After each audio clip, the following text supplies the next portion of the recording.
មនុស្សរមើលគុណគេរកស៊ីគ្មានកំណើតទេថ្ងៃមួយគង់តែរលាយនៅក្នុងជីវិតនេះមនុស្សដែលធ្លាប់ជួយយើងពេលយើងលំបាកពេលយើងគ្មានអ្វីសោះគឺជាមនុស្សដែលយើងគួរចងចាំនិងដឹងគុណជានិច្ចតែគួរឲ្យសោកស្ដាយមនុស្សខ្លះពេលមានបានបន្តិចមានឈ្មោះមានលុយមានមុខមាត់ក្នុងសង្គមបែរជាភ្លេចអស់អ្នកដែលធ្លាប់លើកដៃជួយខ្លួនមិនត្រឹមតែភ្លេចទេថែមទាំងមើលងាយនិងនិយាយអាក្រក់ពីអ្នកមានគុណទៀតផងចូលចងចាំថាលុយអាចទិញបានរបស់ជាច្រើនតែមិនអាចទិញទឹកចិត្តនិងគុណបំណាច់របស់មនុស្សបានឡើយមនុស្សដឹងគុណទោះដួលប៉ុន្មានដងក៏នៅតែមានអ្នកស្រឡាញ់និងជួយជ្រោមជ្រែង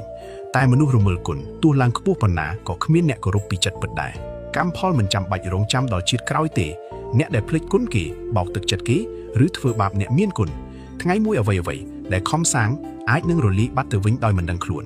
ដូច្នេះកុំភ្លេចអ្នកដែលធ្លាប់ជួយយើងកុំភ្លេចថ្ងៃដែលយើងលំបាកហើយកាន់តែកុំភ្លេចគុណបំណាច់របស់មនុស្សដែលធ្លាប់ឈរក្បែរយើងព្រោះមនុស្សដឹងគុណគេអាចរីកចម្រើនបានយូរ